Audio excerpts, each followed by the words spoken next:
In 1956, somewhere in the Burgundian countryside, a farming couple sat down and they made a decision.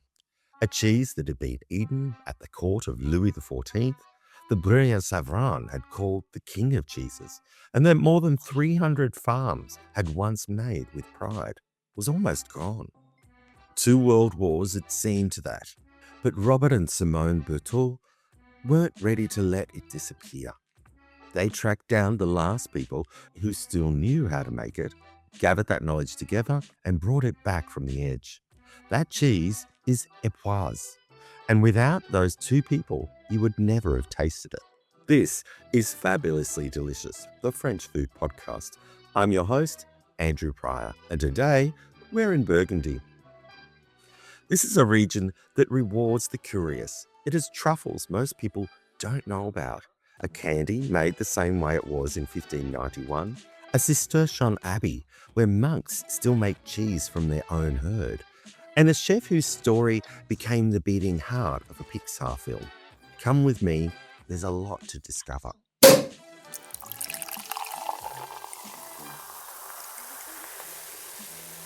So, Burgundy, or as the French call it, Bourgogne. It sits in the heart of eastern France, roughly halfway between Paris and the Alps.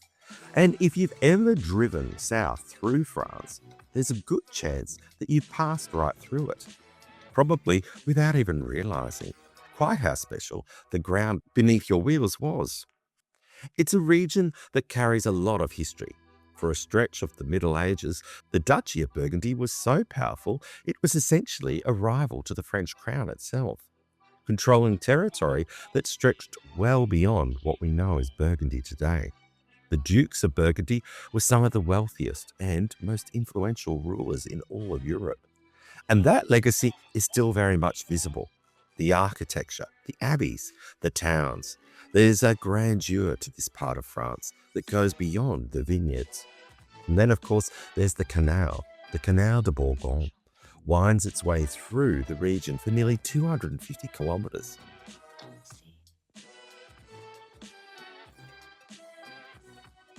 Now, let's talk about what's on the plate, because Burgundy's food is just as serious as the region's reputation suggests. This is a region that genuinely has it all. You've got some of the most celebrated beef in France, from the white Charolais cattle, those beautiful stocky animals you'll spot grazing across the hills. And then there's the coq au vin, which didn't just come from Burgundy, it basically is Burgundy in a pot. Oeufs en Meurette, poached eggs in a rich red wine sauce, and snails, proper Burgundy snails, baked in garlic and herb butter. But what I find really interesting is that Burgundy isn't just one cuisine, it's several, depending on where you are. Head into the Morvan, the wild forest heart of the region, and the food gets earthier and more rustic. We're talking buckwheat pancakes with bacon, ham and cream sauce, potato cakes eaten with fresh cheese. It's the food of people who worked hard in cold weather and needed feeding properly. And then down towards Bresse, you're into some of the most prized poultry in the world. It's a region where every valley seems to have its own speciality, its own quiet pride about what it puts on the table, which honestly is one of the things that I love most about France. Let's start with a dish that, if I'm honest, is probably the reason many of you found this episode in the first place. Boeuf Bourguignon.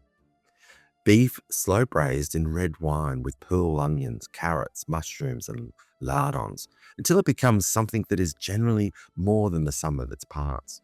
It's rich, it's deeply savoury, and it smells like exactly the kind of kitchen you want to be standing in on a cold afternoon. If French cuisine had a greatest hits album, this would be on it. Now, I've actually done a full episode on Boeuf Bourguignon already with the wonderful Olivier Cassis. So if you want to go deep into the recipe and how-to of all things Boeuf Bourguignon, go back and give that one a listen. But what I do want to talk about here is where it actually came from, because the story is more complicated and more interesting than most people realize. It started as a peasant dish, tough, cheaper cuts of beef that needed long, slow cooking in liquid to become tender. And wine, of course, being what it is in Burgundy, was the obvious choice. The version that we know today, codified and refined, only really came together in the early 20th century when Auguste Escoffier put his stamp on it in 1903. Before that, it was far more rustic, and here's the thing. For a long time, it wasn't even considered a Burgundian dish at all. It was actually more associated with Paris, where wine merchants were serving it regularly.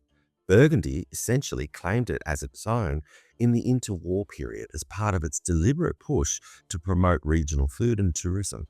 And here's my favourite fun fact about Boeuf Bourguignon. In Star Trek Strange New Worlds, Captain Christopher Pike of the USS Enterprise, he makes Boeuf Bourguignon, Julia Child style no less.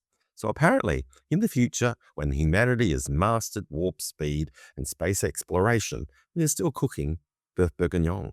And honestly, I just can't understand why we wouldn't.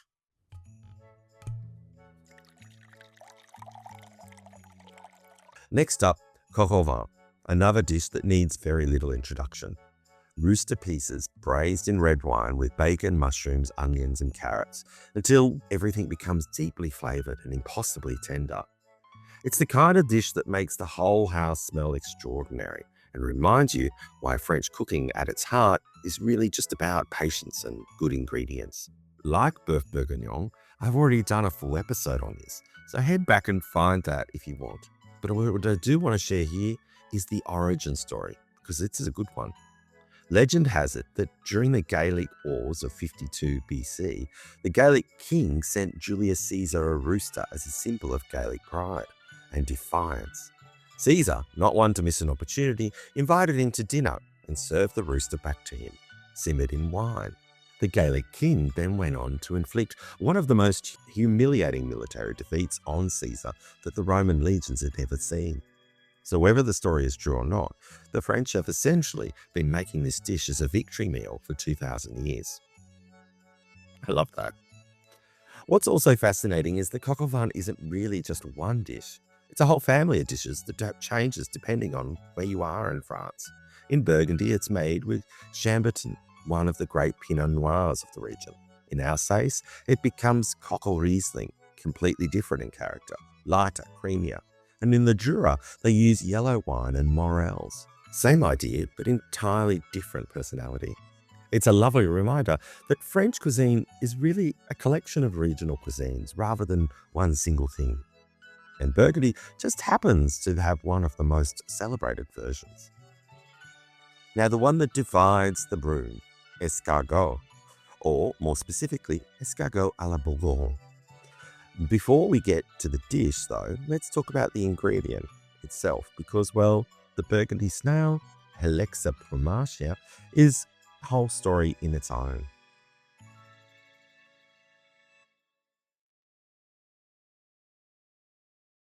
These are wild snails, and in France they are so prized and so at risk that they've been a protected species since 1979. You can't collect them in spring during breeding season, and there are strict rules around size and timing for the rest of the year. The demand is so high and the wild population so stretched that most of what you'll find in restaurants today actually comes from farms or is imported from Poland and Eastern Europe, which is something the French feel very complicated about. As you can imagine, France consumes around 30,000 tons of snails a year. So let that number stick with you for a moment. And then there's the dish itself. Burgundy snails baked in their own shells with garlic, parsley, and butter. Snail butter, as the French call it, until the butter is melting and bubbling and the whole thing smells, well, extraordinary. The recipe as we know it today was essentially put on the map in 1814, when the legendary chef Marie-Antoine Carême, known as the King of Chefs and the Chef of Kings, prepared them for a diplomatic dinner hosted by Talleyrand in honor of Tsar Alexander I of Russia. A Burgundian recipe served at one of the most important diplomatic tables in Europe.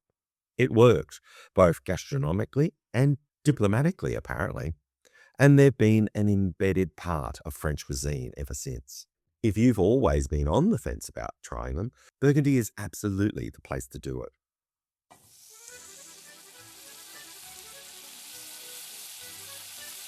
Next is one of my absolute favourites, and honestly, one of the most underrated dishes in French cuisine. Oeufs en Meurette. Eggs poached in red wine, served with a sauce of red wine, lardons, onions, and shallots, usually on top of toasted garlic bread. I know what you're thinking. Poaching eggs in red wine sounds, well, completely bizarre. But trust me on this one. The eggs take on this deep, almost mahogany colour from the wine, and the yolk is still runny, and the sauce is rich and silky, and just a little bit indulgent for what is essentially an egg dish. It's one of those things that sounds odd until you taste it, and then you're completely hooked. What I find fascinating is that the sauce, the Meurette, is essentially a close cousin of the Boeuf Bourguignon sauce that we just talked about. Same foundations, same spirit, just applied to something far more humble. And in some kitchens, particularly at home, it's actually made using the leftover sauce from the Boeuf Bourguignon, which makes complete sense. Nothing goes to waste, and everything tastes better for it. I actually experienced this firsthand at a wonderful chateau restaurant in Burgundy. Oeufs en Meurette as the entree, followed by the Boeuf Bourguignon as the main. The same sauce threading through the entire meal. It was one of those evenings that you just don't forget.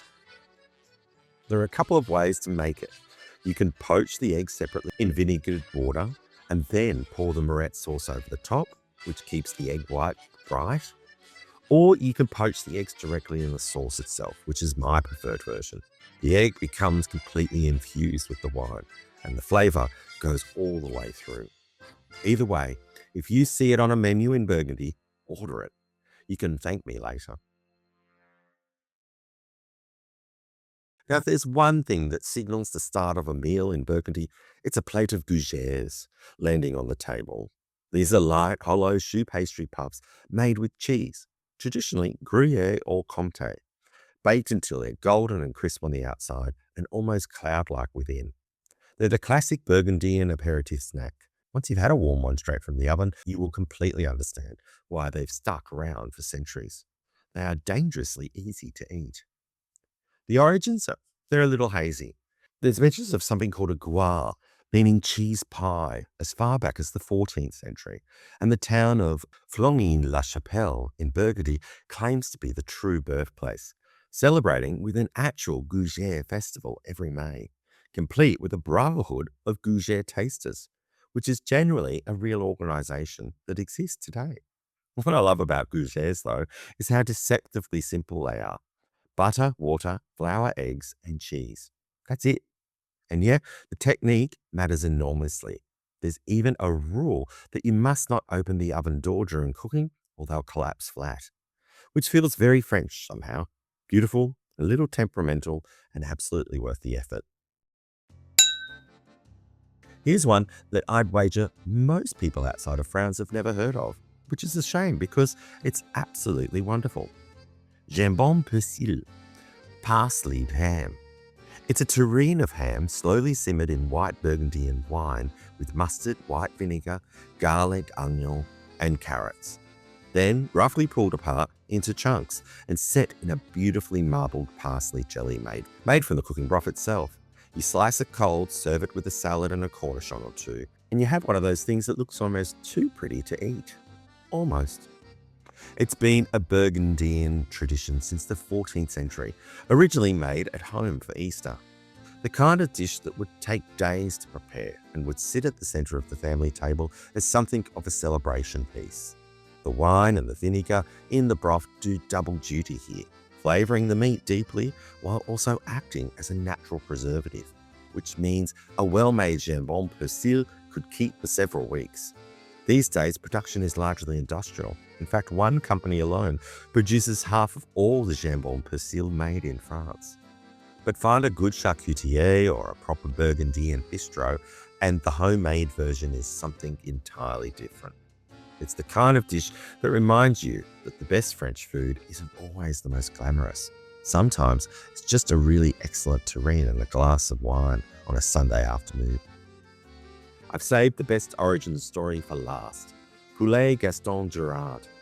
Chicken braised in white wine and finished with Dijon mustard, creme fraiche, grated comté and paprika. until it becomes this gorgeous, golden, slightly indulgent thing that you want to eat immediately, and then probably again the next day. It's a classic of Dijon cuisine, and it's absolutely delicious. But the reason everyone remembers it isn't really the recipe, it's how it came to exist. In August 1930, a woman named Geneviève Bourgogne was cooking at home in Dijon for a rather important guest. That guest was Gonowski, the self-styled Prince of Gourmet, and arguably the most influential food critic in France at the time. No pressure then. Mid-cook, she accidentally knocked an entire jar of paprika into the casserole. And rather than panic, she did what any resourceful cook would do. She kept going, adding white wine, creme fraiche, and grated comté to pull the whole thing back together. Gonowski tasted it, loved it, and named the dish after her husband, Gaston Gérard, the deputy mayor of Dijon. A happy accident that became a permanent fixture of Burgundian cuisine. The recipe calls for breast chicken, ideally, which, if you caught the Coltide episode, you know is no ordinary bird. And the result is the kind of dish that makes you think some of the best things in cooking happen when something goes gloriously wrong. Whilst on the subject of breast chicken, if you've never heard of it, here's the thing you need to know. This is the most strictly regulated, most protected chicken in the world. It's the only poultry anywhere on the planet with an AOC designation, France's highest form of protected status, which has been held since 1957. The production area is tiny, a strip of land about 100 kilometres by 40 kilometres, straddling the departments of Ain, Saône-et-Loire and the Jura. You cannot call it breast chicken if it comes from anywhere else. And the rules around how these birds are raised are extraordinary. Every single chicken must have a minimum of 10 square meters of outdoor space. They are fed on non-GMO corn and milk. They spend at least 9 weeks roaming freely before a short finishing period. A capon must be at least 9 months old before slaughter.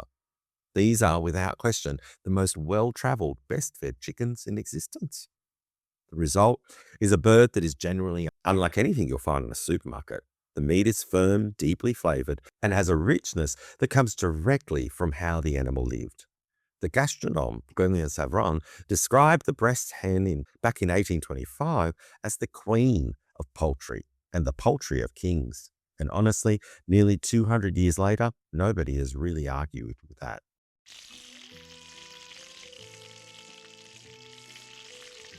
Let's get into the ingredients that make the Burgundian cuisine what it is, starting with one that you've probably seen grazing in the fields if you've ever driven through this part of France. Charolais cattle.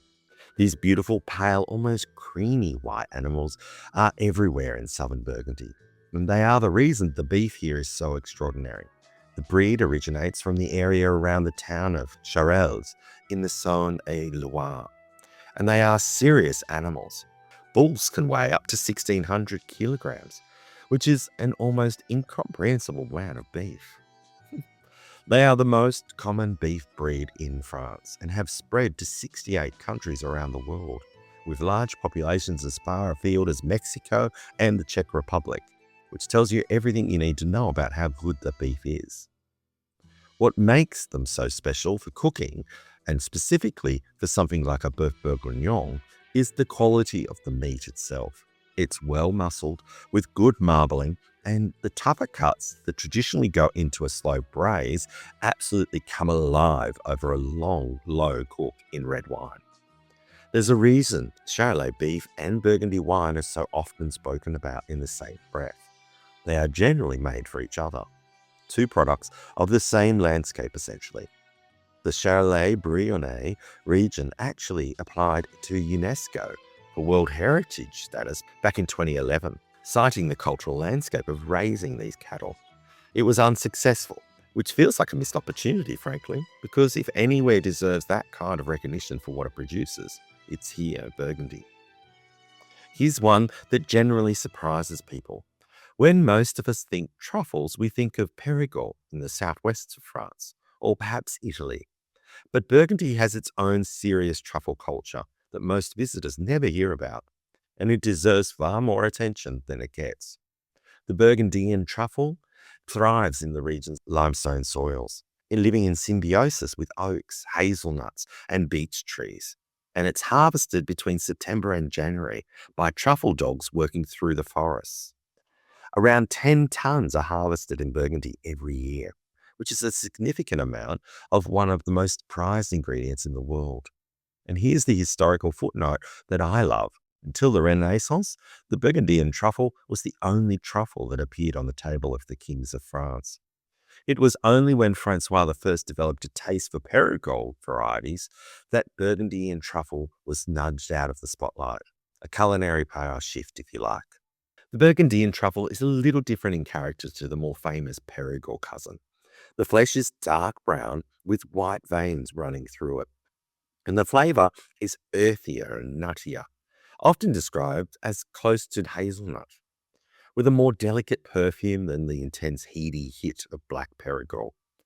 Some people actually prefer it for that reason. It's a little more subtle, a little more versatile. Production collapsed in the early 20th century, but has been steadily revived over the last few decades, thanks to new truffle cultivation methods, which is good news, well, for everybody. If you're visiting Burgundy between autumn and January, keep an eye out for it on the menus. It tends to appear quietly, without any fuss, which feels very Burgundian somehow. If there is one ingredient that is completely synonymous with Burgundy, beyond wine, it's mustard. Dijon mustard specifically, and the history of it here goes back much further than most people realize. Mustard has been part of this landscape since the Romans, who co-planted mustard seeds alongside the first vineyards in the region, which tells you something about how deeply embedded it is into the DNA of Burgundian food and farming.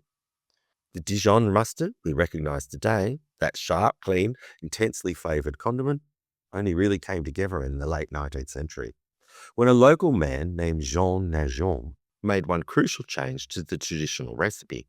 He replaced vinegar with verjus, the pressed juice of unripened grapes from the Burgundian vineyards.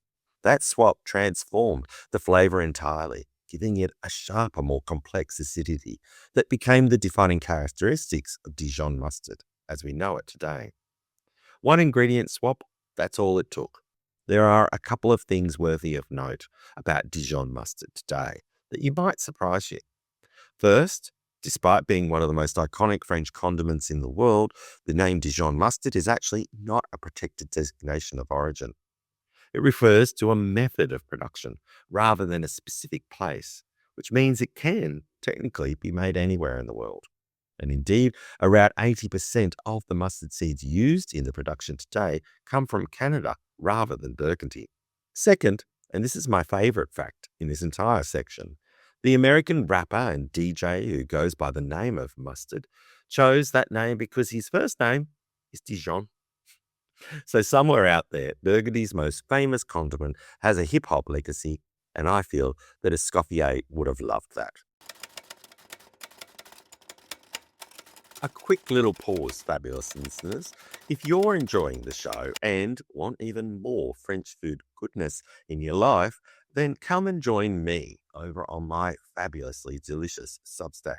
For those of you who might be new here, I was lucky enough to be a contestant on MasterChef Australia back in, well, I think it was 2013. Yes, no, it was. And that experience completely changed the direction of my life in food. Not long after, I packed up and moved to France. And I've now lived here for more than 10 years. These days, I call the French countryside home, where I host intimate cooking classes and culinary experiences, sharing regional dishes, traditions, and little secrets that I've learned from living and cooking here in France. Substack is where I share the extra bits that don't always make it onto the podcast. My favorite French food finds, restaurant tips, recipes that I'm testing, behind the scenes stories from life in rural France, and all the delicious gossip that comes with being immersed in French food culture. Think of it as the bonus course to your weekly audio entree, which is fabulously delicious. A little more personal, a little more detailed, and very, very French. You can subscribe for free, or you can go paid if you'd like to support the podcast and help me bring you more French food stories every week. Every paid subscription generally makes a difference. So merci beaucoup to those paid subscribers. You'll find the link in the show notes, or you can go to andrewpryorfabulously.com for more information. Come for the croissants and stay because, well, you're fabulous. If you love discovering the very best places to eat, wander, and indulge in Paris, well, I have something rather delicious for you. My book, Paris, A Fabulous Food Guide to the World's Most Delicious City, has just been newly updated, and it's bigger and better than ever. The new edition offers over 100 additional pages exploring the history of food in Paris, so you can understand not just where to eat, but why Paris became the gastronomic capital of the world in the first place. Alongside my favorite boulangeries, patisseries, fromageries, wine bars, markets, restaurants, and hidden gems, you'll now also find dedicated sections for vegan and vegetarian dining in Paris, beautiful food with a view spots for those unforgettable meals, and even a special highlight of locations featured in Emily in Paris. So you can dine where they dined and sit where Emily sipped. It's the guide I wish I'd had when I first started exploring Paris, full of personal recommendations, trusted addresses, and the kind of places that make you close your eyes after the first bite. You can order your copy directly from my website, andrewpryorfabulously.com. It's also available on Amazon, and if you prefer to shop locally, simply ask your favorite independent bookstore to order it in for you. Supporting local bookshops is always a fabulous idea. So, if a trip to Paris is on your horizon, or you simply want to dream about one from your kitchen table, Paris, A Fabulous Food Guide to the World's Most Delicious City, is your delicious companion.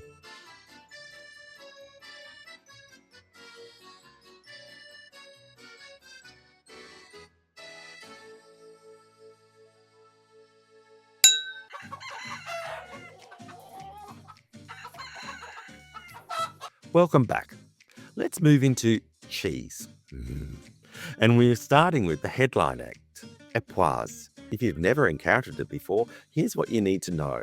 This is a soft, washed-rind cow's milk cheese with an orange to brick red crust, sold in a little circular wooden box. And it is one of the most assertive aromas of any cheese you'll ever come across.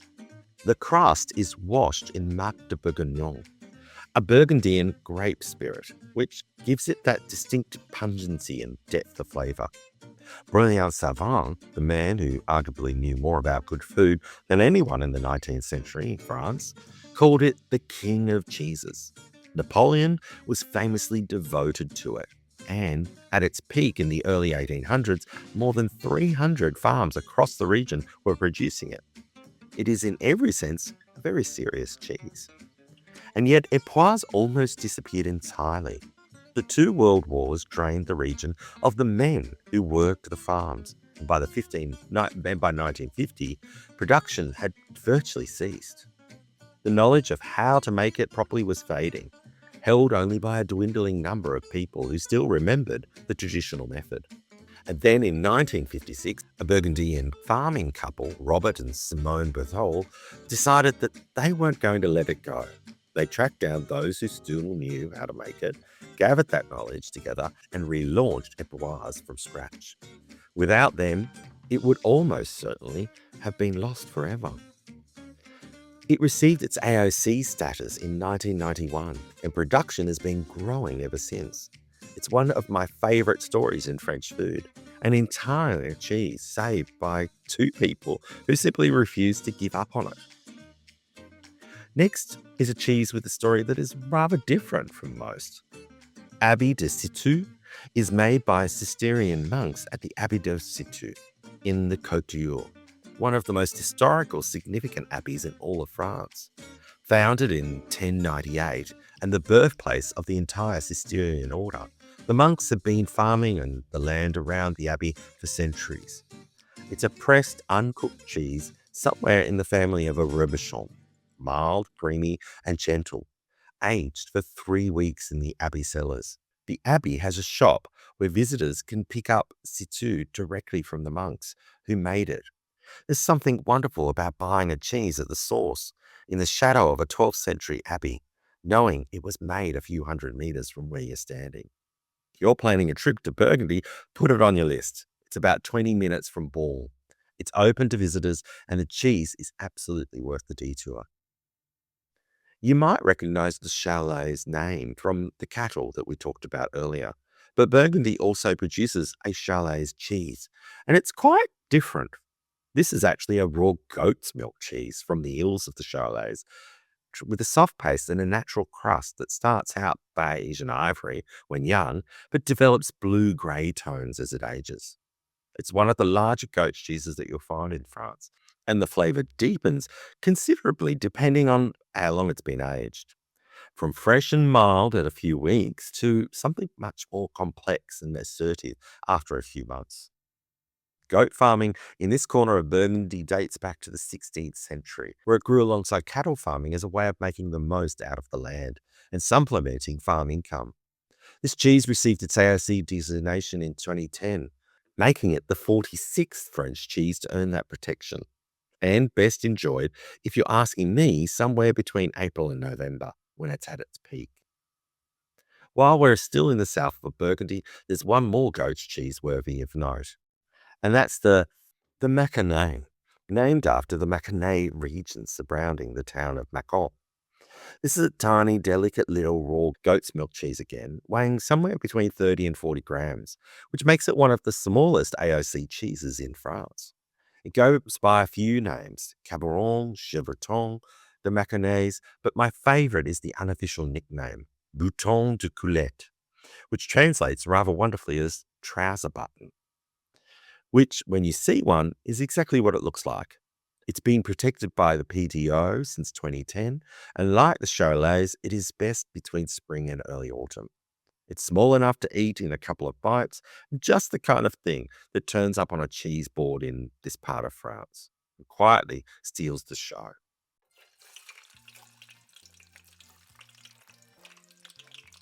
Now, pain d'épices. If you've been listening for a while, you'll know I've done a full episode on this one. So go back and find that if you want to complete the story. But I couldn't talk about Burgundy's food without mentioning it because, well, Dijon is the undisputed capital of pain d'épices, and it belongs there. This is spiced honey cake, fragrant with anise, cinnamon, and coriander, and it's been part of the fabric of the city for centuries. What most people don't realize is that it didn't originate in France at all. It came from China, traveling west along trade routes, arriving in Burgundy in the 14th century, when Margaret of Flanders, wife of Duke Philip the Bold, brought her love of a honey and wheat flour cake called the bouchette to Dijon and made it fashionable at court. An exotic import that Burgundy quietly adopted, refined, and eventually made entirely its own. The one name that you need to know when it comes to Dijon pain d'épices is Moulin et Pétition. This family business has been making it since 1796, surviving revolutions, wars, and the industrialization of the entire food industry. Today, they are the last remaining artisan pain d'épices makers in the city. I actually took my very first tour group to there, which felt like the right place to start. I'd arranged an interpreter to be there to talk to us about the history of the place, which in theory was a wonderful idea.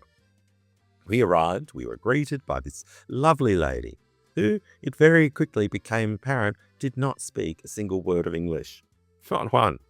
And this was before the days of Google Translate. So I did what any sensible person would do in that situation. I turned to my husband and said, "Right, you're doing this." He was thrilled, as you can imagine. And despite the slight language barrier, it remains one of my favorite visits because, well, the shop alone is worth the trip. Just walking in and smelling the place is an experience in itself. And if you want a little piece of Burgundy to take home with you, a wrapped loaf of Moulin et Pétition pain d'épices is, I would argue, one of the finest edible souvenirs in all of France. And while we're on the subject of pain d'épices, there's a little relation worth mentioning: the nonette. These are small, round, spiced gingerbread cakes that are filled with orange marmalade and finished with a light honey glaze. And the name comes from the nuns, who made them in monasteries throughout Burgundy. during the Middle Ages. What I love about the origin story is that they are essentially the original travel snack. Nuns would sell them to passengers on stagecoaches passing through, and later to train travellers, which means that for centuries, people were eating these little spiced cakes on the go without giving much thought to the fact that they were actually eating something with a history stretching back to medieval monasteries. Nobles and princes were so fond of them that they had them shipped regularly, and they became a fixture of the French court. Today, the Dijon version, which allows for blackcurrant and apricot fillings alongside traditional orange one, is the one that you're most likely to find. They are very easy to eat, several without even noticing.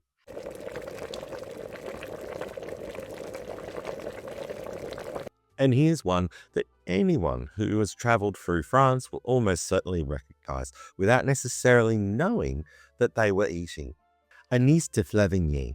Those little oval tins, each one showing a shepherd offering sweets to a young girl, that turn up in gift shops, service stations, and market stalls all across the country. Inside, they're small, perfectly round anise candies, each one built up over 15 days from a single green anise seed, coated in layer upon layer of flavoured sugared syrup. A process so slow and precise that a seed weighing 2 milligrams becomes a 1 gram candy through pure patience. They've been made this way since 1591 in the village of Flavigny-sur-Ozeran, one of the most beautiful villages in Burgundy, originally by Benedictine monks at the abbey there. And the same family company, the Troubat House, has been producing them at the same site since 1923. Louis XIV had a box of them. They were the first sweets ever sold in French vending machines in the 1930s, and they're now sold in 45 countries. The current owner advises taking them in pairs and letting them melt in your mouth rather than chewing them, which I think is very excellent life advice in general. Now, before we talk about the Kia, we need to talk about what goes into it, and that means crème de cassis. This is a rich, deep blackcurrant liqueur, blood red in colour, made by macerating blackcurrant berries in alcohol with added sugar. And it is one of Burgundy's most important liquid exports, arguably. The modern recipe was developed in Dijon in 1841 by a coffee maker named Auguste Denis Lagoutte, and the region has been producing it on a serious scale ever since. Today, the Cassis de Dijon appellation alone accounts for 80% of all blackcurrant cream production in France, half of which goes to export. It's worth noting that not all crème de cassis is equal. The quality depends entirely on the variety of the blackcurrant, the concentration of the fruit, and the care taken to produce it. So if you're buying a bottle, look for Cassis de Bourgogne on the label, and then you'll know that you're in good hands.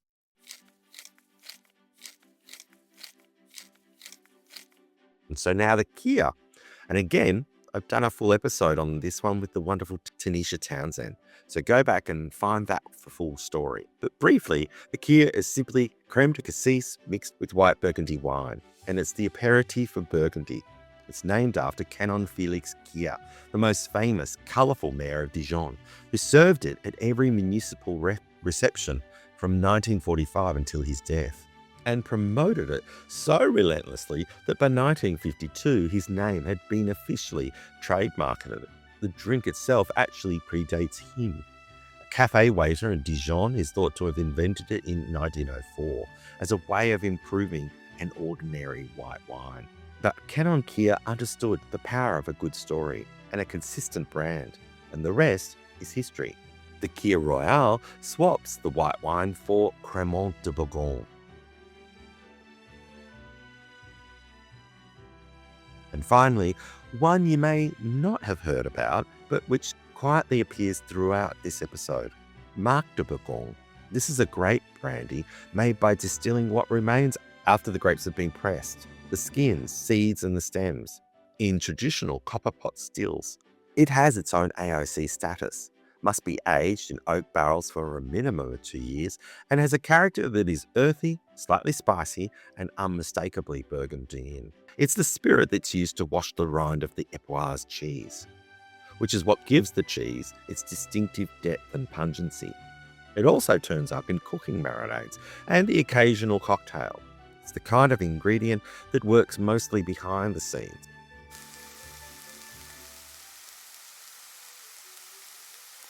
Before we finish, I want to talk about the people who have cooked in this region, because Burgundy's culinary history isn't just about the ingredients and dishes. It's about the chefs who shaped how France eats. And the list, when you look at it properly, is generally extraordinary. From a man who quietly rewrote the rules of French cuisine in the 17th century, to the tragic story of a three-star chef whose life became the inspiration for one of the most beloved films ever made. Burgundy has produced and nurtured some of the most important culinary figures in history.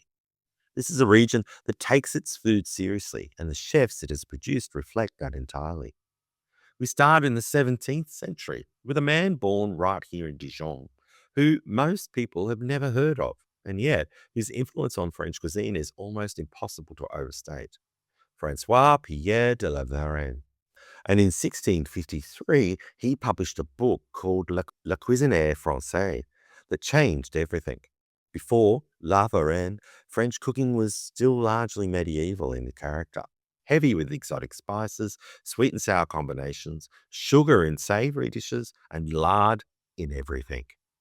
La Varenne swept most of all of that away. He replaced exotic spices with local herbs, parsley, thyme, bay leaf, and tarragon. He banned sugar from savory cooking entirely, and he replaced lard with butter. He introduced vegetables like cauliflower, asparagus, and peas to the French table. He invented the bouquet garni. He wrote the first recipe that foreshadows hollandaise sauce, and his book went through around 250 editions and was the first French cookbook ever translated into English. Now, here's a name that deserves to be far more widely known than it is. Alexandre Dumas was born in Dijon in Burgundy in 1895, and in 1932 he took over a modest inn in the small town of Charolais, right on the old National Road number 6, the route everyone took between Paris and the south of France. Within 3 years, he had his third Michelin star, and for the next 3 decades, he held it, becoming recognized alongside Fernand Point and André Peck as one of the 3 great chefs of this era. His guest book reads like a casting call for the 20th century. Hemingway, Charlie Chaplin, Vivian Leigh, Gary Cooper, Salvador Dali, Edith Piaf, Orson Welles, the King of Spain. Kononsky, the most influential food critic in France, essentially made the restaurant La Côte d'Or his headquarters. Dumas was nicknamed the Magnificent, the King of Cooks, and the Cook of Kings. Most people coming to Burgundy today know La Côte d'Or only as the Relais Bernard Loiseau. But the story of that building starts with Dumas, and it's worth knowing his name. I've done a full episode on this extraordinary woman, so go back and find that complete story. But I couldn't talk about the great chefs connected to this region without mentioning her. Eugène Brazier was born on a poor farm just south of Bresse, on the edge of the Burgundy countryside in 1895. She grew up in poverty, lost her mother at 10, was thrown out by her father at 19, and arrived in Lyon with, well, nothing. By 1933, she was the first chef in history, man or woman, to hold 3 Michelin stars across 2 restaurants simultaneously, a feat that wouldn't be repeated for over 60 years.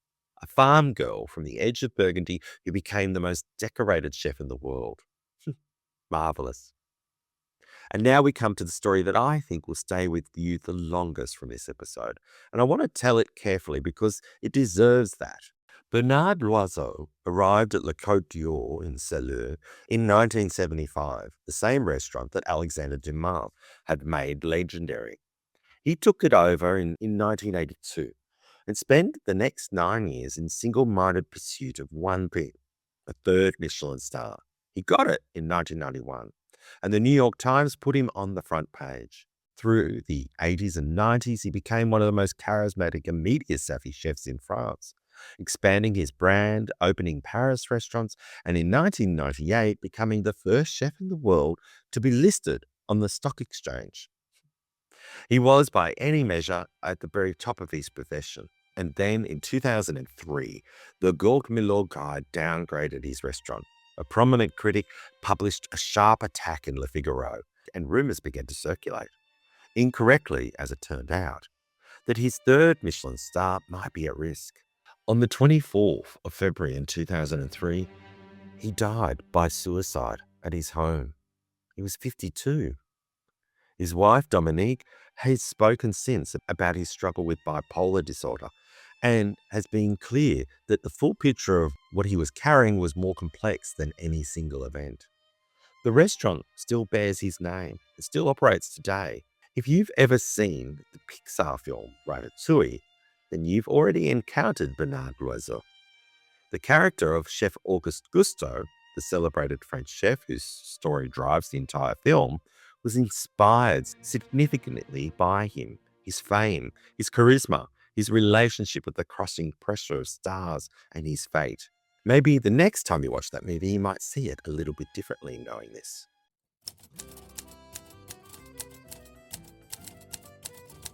If you'd like a little more fabulously delicious between episodes, come and join me on Instagram. I'm at Andrew Pryor Fabulously. That's where I share bite-sized French food history, fun facts, behind-the-scenes moments, and plenty of everyday life in France. It's the perfect little snack between podcast courses. And if you prefer to watch the podcast as well as listen, then you can find full video episodes over on YouTube. Same stories, same deliciousness, just with my face attached. More food, more stories, and more fabulous. Come join the party. It's très scrollable, some would say.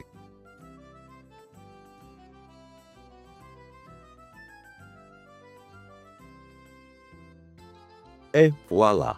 That's the end of today's episode of Fabulously Delicious.